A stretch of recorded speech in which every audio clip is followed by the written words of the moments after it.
Olá, sejam bem-vindos todos para continuarmos com o curso Processo Civil Simples, agora precisamente a terceira aula do nosso curso, que continua tratando nesse ponto das normas fundamentais do processo civil, mas hoje vamos tratar precisamente dos artigos 8º ao 12º do Código de Processo Civil, tratando da aplicação do ordenamento jurídico, do princípio do contraditório e suas exceções, da vedação às decisões surpresa, do princípio da publicidade e do dever de fundamentação das decisões e da ordem cronológica de julgamento dos processos.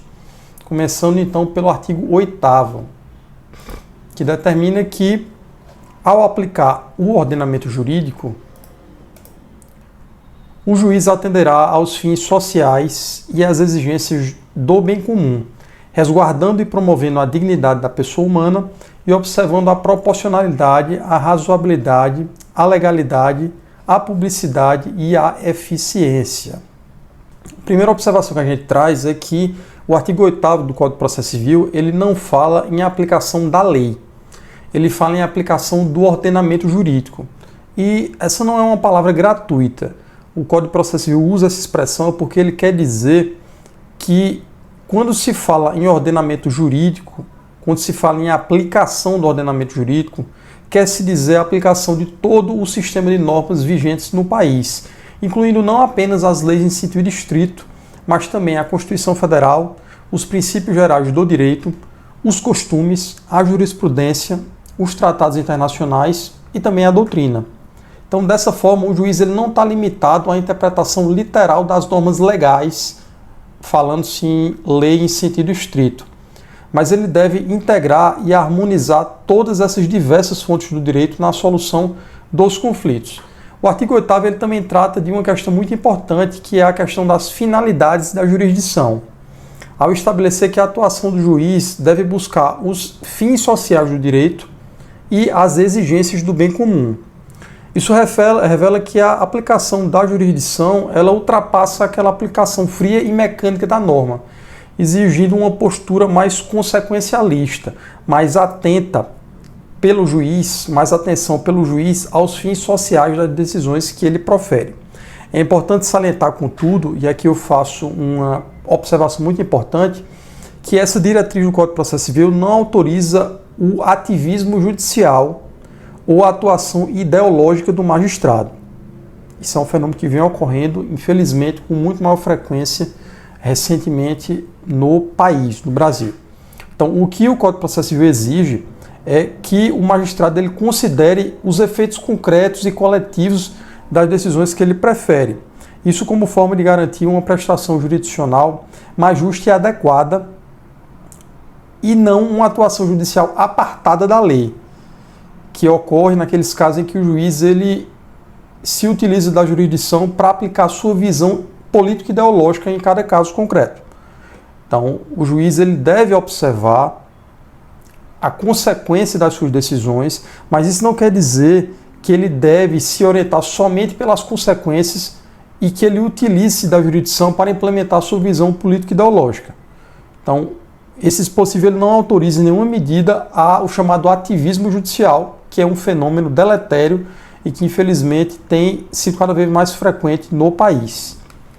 Então, eu vou dar um exemplo agora de uma atuação em que o juiz observa as consequências das suas decisões e observa, sobretudo, os fins sociais do direito e as exigências do bem comum. Então, imagine o caso de uma ação possessória. O autor ele ingressa lá com uma ação de reintegração de posse, buscando retomar uma área que ele possui, ele é o possuidor de fato daquela área. Ele entra com a ação de reintegração de posse, mas sabe-se que o objetivo dele é destruir uma represa imensa que contém um reservatório de água na sua propriedade, na sua posse. E essa represa, se for rompida, pode gerar uma inundação gigantesca numa cidade próxima. Então, nesse caso, a concessão automática da tutela possessória pelo juiz, ela ignoraria as exigências do bem comum e poderia gerar consequências sociais desastrosas, o que contrariaria o comando do artigo 8º. Então, nesse caso em particular, o juiz ele não deve deferir a tutela possessória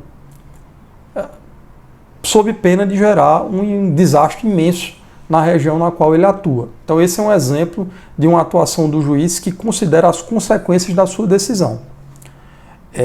Esse dispositivo, o artigo 8º, ele traz também aquilo que a gente já vem falando em outras aulas, né, o fenômeno da constitucionalização do processo civil. Isso ocorre quando ele faz alusão explícita a valores e princípios constitucionais, como por exemplo a dignidade da pessoa humana, bem como aos princípios da legalidade, publicidade e eficiência. Além disso, esse dispositivo ainda traz os chamados princípios critérios ou vetores da proporcionalidade e da razoabilidade, que impedem excessos no exercício da jurisdição, e eles funcionam de certa forma como balizadores dessa atuação judicial, assegurando que as decisões elas sempre observem limites de justiça ali no caso concreto. Então, esse, portanto, é o artigo 8º, artigo muito importante, que ele trata exatamente da aplicação do ordenamento jurídico.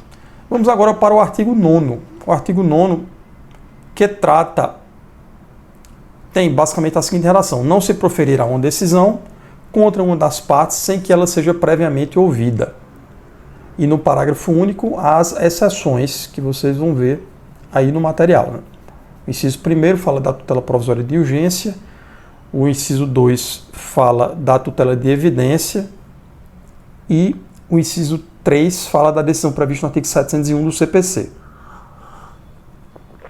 Bom, o artigo 9º trata basicamente do princípio do contraditório e das suas exceções. O artigo 9º ele consagra esse princípio do contraditório ao estabelecer como dito que não vai se proferir uma decisão judicial contra uma das partes sem que ela seja previamente ouvida. Então, isso é um dos pilares do processo justo e é uma exigência de que ambas as partes participem do processo para a formação do convencimento judicial antes que seja proferida qualquer decisão que venha lhe causar prejuízo. Então, esse princípio ele tem respaldo constitucional no artigo 55 do artigo no inciso 55 do artigo 5º da Constituição Federal, e ele encontra também, é interessante trazer, pessoal, ele encontra suporte científico em estudos de neurociência que demonstram o viés da ancoragem. O que é um viés da ancoragem? Esse viés é aquele que aponta que quando o indivíduo é exposto a uma primeira informação, ele tende a aderir a essa informação como uma referência para o julgamento posterior. Então, a primeira oportunidade em que é apresentada uma questão, um ponto de vista, um argumento, acaba tendo uma eficácia muito grande no convencimento do julgador. Então, se não há a possibilidade de a parte contrária contrapor essa informação, pode gerar um fenômeno de viés de ancoragem, ou seja, aquela pessoa que vai julgar o magistrado, ele acabe sendo muito influenciado pelaquela primeira posição, sem que haja depois um contraponto. Então, o contraditório ele possibilita basicamente que cada parte possa apresentar a sua versão dos fatos e o do direito. Isso, na atuação judicial, e eu falo também na minha experiência como magistrado, muitas vezes a gente se depara com uma petição inicial, com um pedido de tutela, um pedido de liminar, em que o direito parece que está todo redondinho ali, que está tudo correto. Os fatos também se amodam ao direito discutido. Parece muitíssimo provável que aquela parte ela tenha razão. Então, o juiz, principalmente quando o juiz está no início de carreira, ele tende a se surpreender muito e ficar muito... despertar muita atenção dele a narrativa autoral. Mas com frequência a experiência vai ditando que muito daquela versão inicial às vezes ela não é verdadeira. Então daí a importância de o juiz sempre ouvir a parte contrária, e essa atuação judicial, digamos, sem a oitiva da parte contrária, tem que ser algo excepcionalíssimo e em casos muito pontuais em que o perigo da demora seja muito evidente, o juiz não possa de forma nenhuma esperar a oitiva da parte contrária. Quando isso é possível, quando o juiz pode escutar a parte contrária, é fundamental que ele a escute, porque muitas vezes a versão trazida na inicial no pedido de tutela, ela não corresponde à realidade. Então, o parágrafo único ele traz as exceções, né? A tutela provisória de urgência, de fato, a urgência ali é um perigo da demora muito evidente, então é importante que o juiz escute a parte contrária. Quer dizer, deixa eu ser bem claro nesse ponto. Então, a tutela provisória de urgência é uma exceção. A legislação autoriza que o juiz ele decida sem ouvir a parte contrária na tutela provisória de urgência. Mas eu digo, na experiência judicial, que é importante que mesmo na tutela de urgência, se houver tempo hábil, sem que haja o perecimento do direito, que o juiz ele possa escutar a parte contrária. Então, apesar de o juiz estar autorizado na tutela de urgência a não escutar a parte contrária, é importante que quando seja possível que ele escute, que ele o faça. No caso da tutela de evidência, também trazida pelo inciso 2, é outra possibilidade que ocorre quando as alegações de fato podem ser comprovadas documentalmente ou houver uma tese firmada em julgamento de caso repetitivo ou súmula vinculante. Então, de fato, nesses casos aí, diante da evidência, o juiz pode até dispensar a oitiva da parte contrária. É uma exceção a essa regra de que não vai se poder proferir uma decisão sem que a parte contrária seja ouvida. Tem também o inciso 3, que fala da adesão prevista no artigo 701, que trata da ação monitória. A ação monitória, de fato, ela já é instruída de uma forma que deixa muito evidente a presença do direito. Então, nesses casos, também pela própria legislação, né, como ela prevê que, diante da evidência do direito do autor, o juiz já vai deferir a expedição do mandado de pagamento, de entrega da coisa ou de execução da obrigação de fazer. Então, diante dessa evidência e de já haver um procedimento da legislação que diz que o juiz ele pode automaticamente já expedir esse mandado, então, nesses casos também não é necessário a oitiva da parte contrária. Perfeito? E agora vamos para o artigo 10. O artigo 10º, que aponta que o juiz não pode decidir em grau algum de jurisdição com base em fundamento a respeito do qual não se tenha dado às partes a oportunidade de se manifestar, ainda que se trate de matéria sobre a qual deva decidir de ofício. Esse artigo 10º, trata basicamente da vedação das decisões surpresa. Então, pessoal, no processo civil não se admite a decisão surpresa, que é aquela decisão em que o juiz surpreende a parte não está nem imaginando que possa haver aquela decisão, o juiz toma uma decisão abruptamente sem que a parte tenha tido a oportunidade de se manifestar e de dar seu ponto de vista e de influenciar o convencimento do magistrado. Então, como eu falei, o princípio do contraditório ele impõe ao magistrado assegurar às partes o direito de que elas possam influenciar no seu convencimento. Então, mesmo em questões de ordem pública, baseadas em normas cogentes de observância obrigatória e que também são insuscetíveis de preclusão, como é o caso, por exemplo, da incompetência absoluta, da ausência de pressupostos processuais, entre outros, o juiz ainda assim, ainda que autorizado a conhecer de ofício, ele não vai poder decidir sem previamente oportunizar o contraditório. E esse artigo 10, portanto, ele impõe ao juiz que, mesmo nesses casos que ele pode decidir de ofício, que ele escute a parte contrária para que ele possa ter uma compreensão integral, possa haver o chamado contraditório substancial. É aquele real, efetivo, em que o juiz, de fato, ele se deixa convencer pelos argumentos das partes. Como eu falei, essa é uma regra que corresponde à vedação das chamadas decisões surpresas. Ela vem no sentido de prestigiar um ideal de transparência processual, protegendo as expectativas das partes e evitando também desequilíbrios processuais que ocorreriam quando o juiz ele favorece uma parte em detrimento da outra. Então, a decisão surpresa, ela caracteriza uma quebra de confiança, pode comprometer a imparcialidade e a legitimidade do processo. Portanto, o artigo 10º, ele impõe que se evite a decisão surpresa. Eu vou dar um exemplo de violação a uma decisão, dessa vedação de decisão surpresa. O juiz extinguiu o processo por ilegitimidade ativa da parte, sem que essa preliminar tenha sido arguida pela parte contrária e sem intimar o autor para se manifestar. Essa é outra atuação problemática que não respeita o princípio da vedação das decisões surpresa. E agora vamos para o artigo 11 do CPC, que fala sobre o princípio da publicidade e o dever de fundamentação das decisões judiciais. O artigo 11 estabelece que todos os julgamentos dos órgãos do Poder Judiciário vão ser públicos e fundamentadas todas as decisões sob pena de nulidade. E o parágrafo único dispõe que naqueles casos de segredo de justiça, pode ser autorizada a presença somente das partes, dos seus advogados, dos defensores públicos ou do Ministério Público. Então, esse dispositivo ele consagra, portanto, dois princípios fundamentais do processo civil democrático, que é o da publicidade dos atos processuais e o da fundamentação dos atos processuais. Publicidade e fundamentação. O princípio da publicidade, como já tratamos, ele é uma garantia essencial do Estado Democrático de Direito, ele assegura a transparência da atuação jurisdicional, permite o controle social das decisões, diminui, por meio da vigilância da sociedade, as possibilidades de abuso judicial e ainda fortalece a confiança da sociedade no sistema de justiça. Além disso, a exigência de fundamentação das decisões, ela garante um compromisso com a transparência e a racionalidade dessas decisões. A publicidade, a motivação, a fundamentação das decisões impede que o juiz decida com base na convicção íntima ou subjetiva, que é um fenômeno decisório próprio de regimes totalitários. Isso seria absolutamente incongruente e incompatível com o processo democrático.